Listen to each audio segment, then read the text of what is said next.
is currently leading a water technology research team there with a lot of experience in water technology research. Over to you, Stefano. Thank you, Pema. So we're a little bit late, so I'll try to speed through my talk to give more time for the next few speakers. So my talk is about urine technology, and when I prepared the talk, it was in the middle of the Olympics, so I was very excited, and I just put Olympics in the title. Now, like a few weeks have passed, and it's not that hot anymore, so I realized that the timing was probably not ideal. But it's still relevant. Why Olympics? Olympics are global event, and so is the need for a circular economy of nutrients. It's not going to be something that we cannot solve the problem of nutrients by just acting locally in one place. It has to expand to be a global level. And also, only the best will prevail. So in the Olympics, we reward the top 3 with medals, and these are the best of the best in the world. And so here we're trying to run through a number of different technologies for urine treatment to select the ones that really have the potential to be implemented. Why do we even need technology for treatment of urine? This morning, Django put the question on menti.com about whether you'd be happy eating food that has been grown using fertilizer made from human waste. And a lot of people put 5. I will eat it all, but what was missed in the question is, what is the fertilizer made from human waste? I believe that if it's human feces directly, a lot of people would not agree directly to eat the lettuce. And so technology is there to turn a waste product into something that is safe to reuse as a fertilizer, and that's the idea. I have this slide about curiosities, which I might just skip through because of time, but it gives you a few examples if you kind of like scan through it about how 2,000 years ago there were many examples of where urine was used as a product, not in a circular economy, but to produce things, particularly ammonia, which was useful for laundering and so on. So what we want to do today is not just using urine as a product as an ingredient, but we want to put it into a circular economy. For a circular economy to occur, you need to take your nutrients in the food that you eat and directly return them to the soil to grow more food. Otherwise, it's not a circular economy. It would be upcycling, but not quite the same thing. The last fact is quite interesting. It's quite interested. Nitrogen fertilizer alone is responsible for 3%, and actually this morning Dana had 5%. So obviously these numbers are hard to get right. Of world greenhouse gas emissions, and that's about twice as much as the whole global aviation transport combined. So that's quite a bit that we use in terms of energy and greenhouse footprint. So urine to fertilizer, why? If you are in this field, you know it.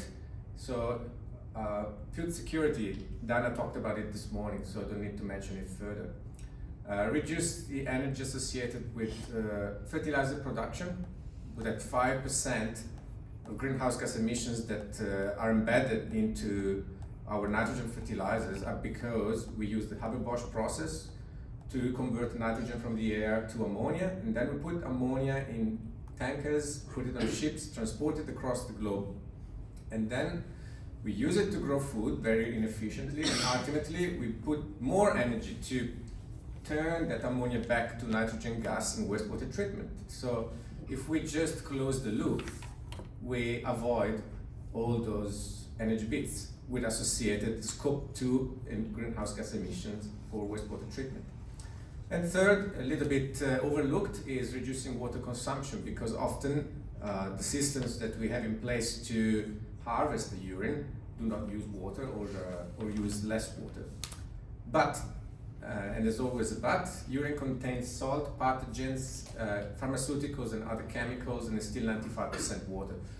And that's why we want to use technology, particularly to get rid of those chemicals and pathogens. Salt if possible, but also concentrated a bit so that we can more economically transport it. So this is what we will soon have in place in Brisbane. So that's the toilet block at Victoria Park. I think now we can name the park. For a year they told us you cannot say where it is, but it got approved by Brisbane City Council, it got approved by the Minister for Energy and Hydrogen and Public Housing, because they somehow got combined, all signed, still pending the approval of the Queensland Governor, which we didn't know we actually needed that, but Jeanette Young is still sitting on it, and she said that it's going to be the first task of the next government. So it's going to be a little bit longer until we see this in place, but this is sort of a world first trial of urine to fertilizer in a public toilet. And there's a lot of benefits to doing that. We're not just demonstrating technology and scalability, but we're also assessing how the greater public reacts to it. And this is kind of like the most exciting bit of the work, together with the assessment of the safety. And we'll be looking at the chemicals in there.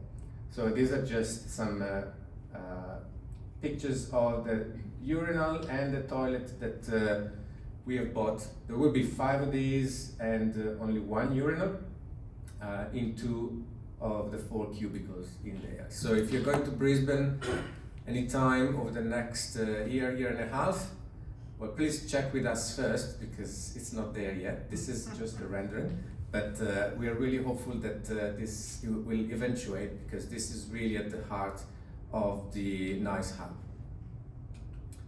So we got 3 technologies that we have proposed. This is University of Melbourne now, not NICE Hub, because NICE Hub is doing other technologies as well. But we kind of put them in a competition, and in a very short time that we have available before we are moving to pilot trials, we wanted to select the best technology. So it's like running the 100 meters. And in the lab, we have all we need. Some urine separated at the source, and some small scale systems for these 3 technologies: microbial electroconcentration, electrodialysis, and reverse osmosis. So we're using hydrolyzed urine, and this is kind of in the field kind of an important thing. There's been a lot of work out there on trying to use fresh urine that comes out of your body. Contains urea and it's neutral pH. So people thought there's benefits in trying to recover urea as such, because urea is the one we use as fertilizer.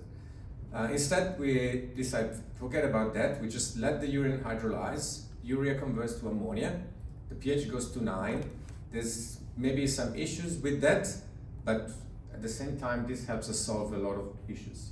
So this is urine as freshly harvested, and over time it gets clouded and perhaps even orange or black, and all those are oxidation reactions and growth of bacteria in there. By the end of this, the pH has risen.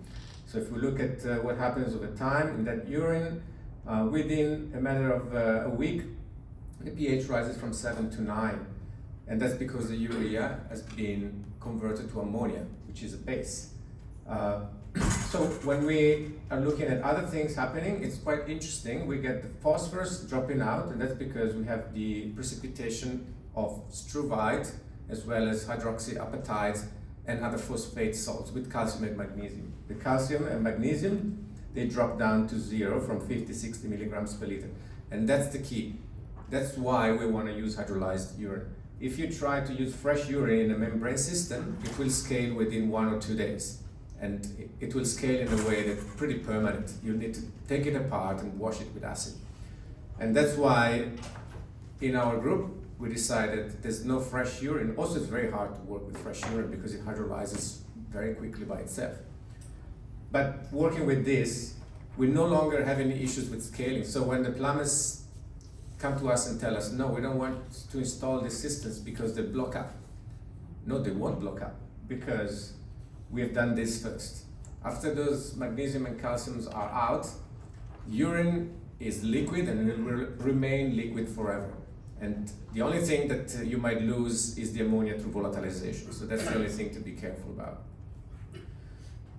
And this is the profile of ammonia as it evolves from urea, and it kind of keeps going and going. Taking longer than expected, but let me just run you through 10 seconds for each technology. Electrodialysis is based on cation and anion exchange membranes. You apply voltage with the current, you have ions moving, positive ions across the cation exchange membranes, negative ions across the anion exchange membranes. You generate concentrates this way from your feed stream. Microbial electric concentration is effectively the same from the membrane point of view, but we only have one concentrate compartment, and on the anode side we grow bacteria that help generate the electricity needed for the process. So by doing that, we kind of reducing the amount of energy that we need to concentrate our ions. Why do we want to concentrate ions? Because ammonium, phosphate, potassium, our main nutrients, are ions, and the micronutrients as well. The pore size of these membranes are such that big organic molecules don't make it through, and that's really the key for separating unwanted organic pollutants from the desired inorganic nutrients. Reverse osmosis, we tried it out, and that most people are familiar with it. You just have a reverse osmosis membrane, you apply pressure, and only water pretty much goes through, as well as very small molecules such as ammonia. So we lose some ammonia there, but through reverse osmosis we are mostly able just to concentrate the urine so that we can more economically transport it. But we're not able to do much more in terms of separating compounds from the nutrients. So we ran the experiments, and these are all the results that I'm going to show. So we have 3 technologies. So U-Gold Plus is microbial electroconcentration, electrodialysis, and reverse osmosis. The feed was not the same in all cases because some of these were taken from a urinal in the university, and the urine was different at different times. So it turns out that the reverse osmosis had lower concentrations. So the key factors that we use to assess performance are the concentration factor, so by what factor we concentrated ammonia in the system, or ammonium, and we can see that the 2 ion exchange membrane-based technologies concentrated by factor 3.4, reverse osmosis 1.9. So I think reverse osmosis lost on that one. Recovery efficiency, very poor for the microbial system, because if you push too much, then the pH at the anode drops and it stops itself. So 30% only. Electrodialysis 83, reverse osmosis 82%. Why not more? It's because we lose ammonia through the RO membrane. So U-Gold Plus lost there. The rate at which we can utilize the membrane surface. So if we can normalize the flux of, so there's no flux of ions in RO, but we can calculate an equivalent flux of ions by dividing the flow by the surface area of the membrane. So we can see that electrodialysis and RO are quite high, and U-Gold, because of the rates of the microbial reaction, is quite low. So U-Gold microbial electric concentration is starting to lose here. What about energy consumption? This is normalized to the nitrogen recovered, so kilowatt hour per kilogram nitrogen. And so 4.9 for U-Gold Plus and 10 for electrodialysis. It is expected that the U-Gold Plus is less because of the microbial action, but it's not that different. So electrodialysis is still quite okay. Reverse osmosis is an order of magnitude less, so that's really great. But when we look at then pharmaceutical pathogen removal, high, none, salt reduction, none for all of them. So what does that mean? It means that if we can accept that we have a little bit higher energy consumption, with electrodialysis we can have good concentration factors, good recovery, and very high rates. Whereas for microbial electroconcentration, we have to suffer from low efficiency, recovery efficiency, low rates. And for reverse osmosis, it doesn't get any of the three key outcomes that we're after: concentration, removal of pathogens and pharmaceuticals, and salt reduction. So obviously reverse osmosis is out. I would say it didn't even make the podium, but we still give them a bronze medal because there were only 3 contestants. Electrodialysis wins, and U-Gold Plus comes in second. There may be circumstances where you want to use a self-driven process rather than externally electrically driven process like electrodialysis. I'll skip through this for the sake of time and conclude by thanking you for your attention. And these are the QR codes for my university website and LinkedIn. And Yeah. over to Thank you, Stefano. That's quite exciting to actually see research going from pilot, lab scale, to actually doing some sort of demonstration. I think that is always a big challenge. I think that is already a milestone there. So thank you so much. Shall we have the questions later on? Yes. Yep. Yeah. Probably we just start that. Yeah, we leave questions for the keynote speakers for later. Yeah. All right. So that means I'm taking over from Pema, and I'm introducing Pema. First, I think there's something that I need to Oh, do that for you. there you go. So Just move that aside. This is Yeah.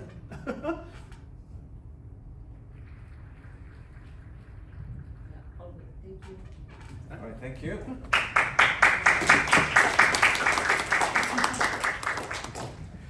All right, so ladies and gentlemen, it's my pleasure to introduce. I don't have my glasses on. I'm 47, by the way.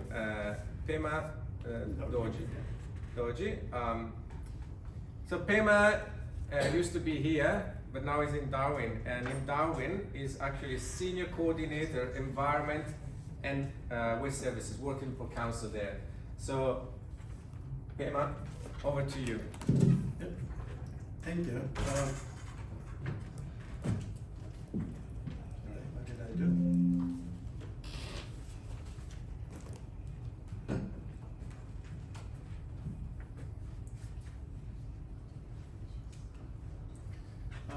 So I'll probably not spend too much time talking on the background, but just very briefly, we manage a landfill, one of the biggest landfill in the Northern Territory, and we do a lot of leachate collection there, and PFAS is one of the major issues for us. So I'll just share a little bit of the technology that we are using. Basically, circular economy is everything that is part of the work that we do. We have our own challenges there, being very remote and transporting all the goods for recycling. They're several thousand kilometers away, so it's not very attractive for us to do that, but wherever we can, we are actually trying to do that. And this is the landfill facility that we have, started commencing that in 1987. And currently we receive about 200,000 tons of waste, municipal waste, C&I commercial waste, and also construction and demolition waste. Another 27 years, that's all we have to use that landfill. And how expensive it is for the next 25 years, we probably end up spending more than $150 million just to close out, do all the regular monitoring, so plenty of work that for us. In terms of leachate management, we have a lot of infrastructure there. We have all the leachate network and the ponds and the cells, which are all double line system. So you have a primary liner. If there's a breach to that, then you have a leachate collection system in the secondary liner, basically to remove all the rigs. If leachate finds its way into the environment.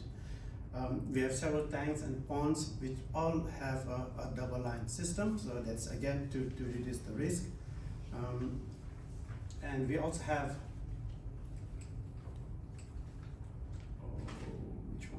which one is the pointer? The big one. Oh, sorry, yeah. And then this is basically a data management system that we have, looking at the flows, what are the levels, because we have to comply with how high the level can go for leachate in the cells. And we have a small system, more like a dashboard that people can access internally, just to do some management there. And very quickly, in terms of litter generation, treatment plant, we currently have a plant that's able to treat 140 cubic meters per day. That's how we have actually planned to, because we have legacy issue. This plant has been operational only for the last 2 years. So prior to that, we had a lot of leachate actually stored in the cells. So when we designed the plant, we wanted to make sure we have enough capacity